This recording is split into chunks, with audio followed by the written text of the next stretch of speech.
Hey, got one of Neil's videos in my feed and stuff. So I want to just share it with you before I went for a walk and stuff like that. I've been thinking a lot lately as an The pretense of it was like how to tell what's real online. So I'm thinking like the increase of like AI and stuff like that. educator, and especially as a scientist, when you search online for answers and knowledge, wisdom, and insight, what do you trust? How do you trust it? What is involved to decide whether something is true or not true? And it's not easy at all. I know a So lot the graphics in a second. Okay. about a lot of stuff, but when I look things up that I don't know, it's like, this doesn't seem to feel right. There's something odd about it. Let me keep checking. But let me first off the top say I so got a many people personal are now library and a library using process some from variant of AI ChatGPT, Google, to answer their questions and that they Wikipedia. might have.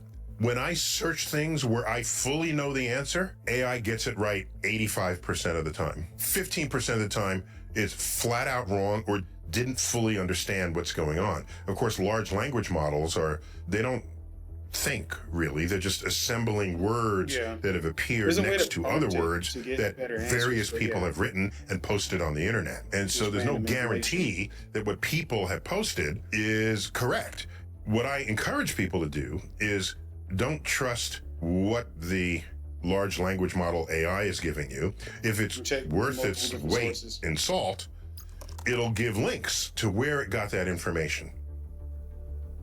Just like the old days, when you did a search, you'd have a list of websites, and then you would click on the websites and assemble your own answer, which is what AI is doing for you now. So I don't rely on AI, just based on the errors I know it makes when I already know the answer to something.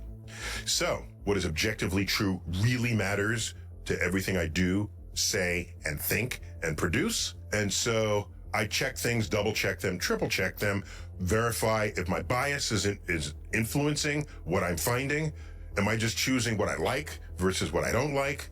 All of that matters, which is why finding the truth is a hard thing. So, in my experience, extracting that which is objectively true from the internet, I have found that websites that are .edu, which is typically a university or otherwise educational institution, that you are more likely to get correct information.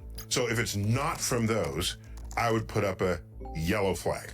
How about somebody's online and they're defending the actions of an industry in which they work? Yellow flag. Not a red flag. There are people who will just discount it just because the person's paid by the industry. They could be telling you the truth. So it's a yellow flag. It means whatever they tell you, listen with caution. Yeah. Because they have a vested financial interest in having their view match that of the industry. Yeah. So what's an example of this? We went through decades with the tobacco industry telling us there was nothing wrong with tobacco. Meanwhile, other sources of information said that there was. The industry is not always lying to you. You put up a yellow flag and then you look deeper to verify it or falsify it. Here's another case. Podcasts are everywhere. There's millions of them. Millions. Star Talk, just one of them. Some podcasts, the host just tries to get really cool people on. And in the interest of views, clickbait, public interest, they'll get someone with a kind of fringy view that's still kind of fun to listen to. Maybe someone got abducted by aliens and you're listening to them. If the host has insufficient expertise to probe and to inquire and to criticize what they're listening to, yellow flag. If you really like what's being said, find another place to verify that information. Here's another one. When someone is handing you their opinion, avoid goofy shit, especially from yellow flag. Speaking people. If the source, the internet source, tells you how you should feel about information, in that case, they are handing you their opinion on the expectation that it will become your opinion. Instead of finding sources that contain objective information, then you assimilating that, digesting it, and then forming your own opinion, independent of people coming at you with their opinions. It may be that the person says things that resonate with you. I never thought about it that way. I agree with that. That feels good. I don't have a problem with that. But what you're not in control of is what information they're basing their opinion on. And it could be that if you had access to other information, you'd arrive at a different opinion than they did. The internet overflows with people handing you their opinions. And I've never seen that as a healthy landscape on which to glean objective knowledge about this world. Here's how I look at opinions. Have whatever opinion you want, but work really hard to base it on objective truth that you obtain for yourself. Let me throw out another. If there's content that has been lifted from its original source and reposted, there's a yellow flag.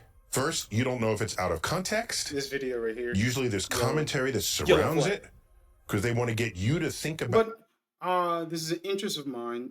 I like thought-provoking material. I'm going to delve into more of it just at the beginning stages of YouTube. So I find that repurposing material that I was going to consume anyway is a good way to start off the base of my foundation of what my YouTube channel is going to be, so you're not going to be surprised in the future when I do certain things or make certain moves and stuff like that. So it's like I'm giving you Pokemon. So in the future, when people are like, "Oh, you're a 50-something-year-old man who plays Pokemon," you're not surprised. When you hear about things about like me talking about utopia, cosmic stardust, and black holes and dark matter, these are things that am genuinely interested in and I'm going to expand on in the future. And some things I do want to delve into that I don't like and don't particularly give a shit about, but only to get a different perspective other than the perspective that I have in the bubble that I'm within. About that clip, what they think about that clip, and if it's not in its original platform, in its original format, in its original length, that's a yellow flag. Maybe it's just an innocent, "Oh, check this out, it's funny, I enjoyed it." But if it starts containing information that you need to absorb to make your own decisions about things, then go back to the original source. I once gave a 2-hour public talk, and 90 seconds of it was clipped and reposted, and someone railed on it. Say, how does he dare he say this? What? He doesn't ever, without knowing what preceded those 90 seconds. The whole analysis was completely false because he didn't see the rest of it. But he's bringing his following into it so that he can hand them his opinions of a snippet of something I said. So that's my firsthand example of that. But of course, this would apply to anybody at any time. Go back to the original source. And some content is longer than others. Yes, it's easier to see the 30-second clip, the 2-minute clip. But if you care about what is objectively true in the world, the yellow flag tells you, go find the original source. I got another one that's kind of in between a yellow and a red flag. Here's how science works. When you're on the frontier, we're scratching our head, we don't know what is. Where am I at? 7 minutes into the video. I'll make it into a short.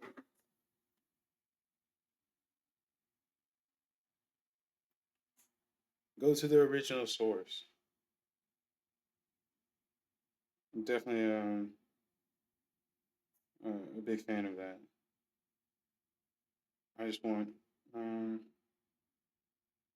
know, I just want to enjoy what I enjoy.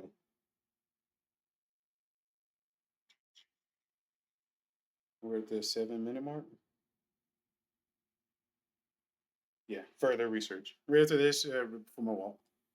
True yet, but I can have a scientific result that hints at something or declares that one thing is true rather than something else. If there's no other research to verify it, that's a yellow flag. That's interesting. I'm sorry. You said what? There's no. There may be some. I'll give leniency. There may be some bits of information where I can intake it. There's like no backup sites in order to verify the information I'm getting. But for the most part, if there's no verifiable information, for the most part, you can lean towards it being false. Worthy of further research to see if this result holds true. And generally, if it makes it into the news, it's a result that's unexpected. If it's a completely expected scientific result, no one's going to talk about it. This might ultimately prove to be true when verified by other results, hence the yellow flag.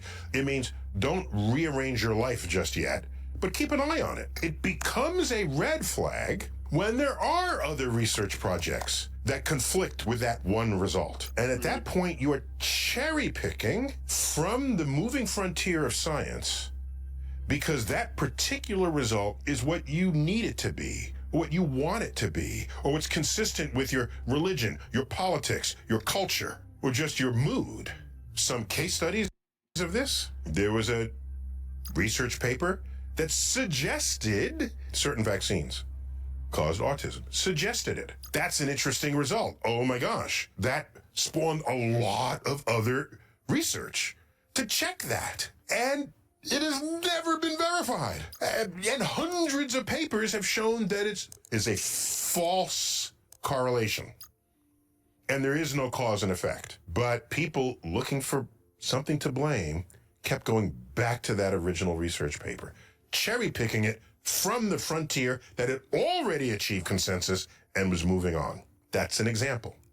If someone has a video and anywhere in that video they mention conspiracy, red flag. It doesn't mean there's never been conspiracies in the history of the world. Of course there have been. I'm just saying the likelihood of something being true when someone needs the conspiracy for it to be true is very low. Okay. What all conspiracy theories have in common is that the person already knows the outcome and they assemble the data trail until the data do not agree with the outcome they seek. If it doesn't agree, they still have to gap that somehow. And the way to do that is to say, it's a cover-up. It's a conspiracy. They're withholding this information. They're stopping you from knowing it. So invested were they in the outcome that they needed, that they wanted, they were in denial of the released data from the authorities that they said were hiding the data. And they just said, oh, this is just fake data because they don't really want you to know this result. They don't really, red flag, I hate that. 100% of the cases. Do some they more don't want you to know. Who is they? On this. Who is they? A lot more homework. Always they. Red flag. If someone wants you to think that there's something wrong with mainstream thinking, and they alone have the answer. Since when did mainstream become a bad word? When Einstein published the theories of relativity, mainstream physics was like classical physics. Quantum physics comes around, relativity comes around. It is not mainstream. It was published in peer-reviewed journals, and it transformed physics. The difference is all of classical physics is still correct in the regimes over which it was tested. And relativity and quantum physics absorbed classical physics within them. Point is, if someone gets on social media or anywhere on the internet and says, mainstream is wrong, and they're suppressing my view, which is correct, red flag, pure and simple. Yes. Red flag. Mainstream is not your enemy. Just a couple more. Thanks for hanging with me here. Anytime someone indicts an entire demographic, in the future, I will sit down with you, and I will bring multiple different notebooks. I don't stop writing. I don't have notes, or I don't stop taking. I'd pick your brain for hours, and I'd write notes. They say the Jews, the gays, the blacks. If you hear that out of anybody's mouth, red flag. Red flag. They want to declare they know everything they need to know about you without actually having a conversation with you. Right. That takes effort, by the way, to learn who people are, to learn the nuances that distinguish one person from another, one person's thoughts, behaviors, actions, motivations from another. One of the greatest travesties of what it is to be human is to tribalize in that way. Generally, if someone feels comfortable categorizing demographics in that way, it means they don't know many people from that demographic. That's really all that means. You've led an isolated life. For the same reason, if someone lumps an entire industry together and indicts them for any reason at all, that should be a red flag, especially huge industries where there might be some companies within there that have a moral code that distinguishes them from others. Surely you've heard people say, I hate big pharma. Like, really? You just want to put them all together as one monolith? By lumping them together, you were denying that possibility within a huge range of business practices. It doesn't mean there isn't... But they're taking the medicine from plants. All they have to do is just give us a plant. They have monetized the plants, bro. That's our problem. Why do I have to pay you for a plant that I could have eaten off the ground? A practice that they're all doing that you indict, but to indict all practices of all... They monetize Mother Earth, bro. Don't you see that as a tragedy? Companies that are part of a sector, that should just simply be a red flag. It is way too easy to just lump everybody together and declare not everyone is that you understand who and what they are. Someone posts a video, there's less of this out there, but just there's less of it. Someone says that they've discovered some process, phenomenon, material that defies the known laws of physics. Red flag. There are some waterfalls that flow upward. Do I need to go further on this one? Science is only the result of us proving something over the extensive period and getting a certain common denominator. And then there's a lot of information that they don't tell us and allow us. They become one of them. They don't want us. But it's a lot of things that's out there in the universe that we don't fully understand and don't always move in the same manner that they do here on Earth. And a lot of information is withheld. One more to round out an even dozen. Somebody tells you they invented something that will render an entire industry obsolete and that you better buy it now, otherwise that industry is going to close down their channel. Red flag. Baker's dozen. Okay, fair. If someone says fair. They've met the aliens, red flag. Hold them to a higher standard than just their eyewitness testimony. Hold them to a higher standard than fuzzy video taken in Twilight. Hold them to a higher standard. Again, we're after objective truths here. And in that higher standard, have them bring forth the alien of which they speak. It's tough today because AI can just create that in a video. So meet me in Times Square or in Speaker's Corner or in Venice Beach with the alien at this time, and we can all look at your alien. That's how you establish objective truths. That's my baker's dozen list of cautions as you proceed to establish that which is objectively true, supported by evidence, and that which is not. And this has been another, what's up with that? Trying to cope with the modern ocean of information that's out there. Until next time, keep looking up.